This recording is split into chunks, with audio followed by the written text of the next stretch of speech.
دوستای گلم یه لحظه نزنید ویدیو بعدی، یه مسئله خیلی مهمی باید بهتون بگم. حقیقتا این ویدیو جدیه، جدا از شوخی جدیه.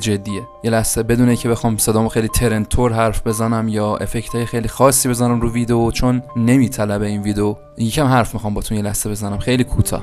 سری میرم سر اصل مطلب که خستتون نکنم. یه ویدیوی من ساختم، یه بنده خدای از من ادیت زده بود، خیلی خوشحال شدم. خب اون ویدیوش هست، میتونید برید تو کانال ببینید. من گفتم آقا از این حمایت کنید و اینا، خب بگیره کارش. نمیدونستم این پیامی که الان گذاشتم رو صفحه رو اگه بخونید خودتون میفهمید که حالا من چه حسی دارم.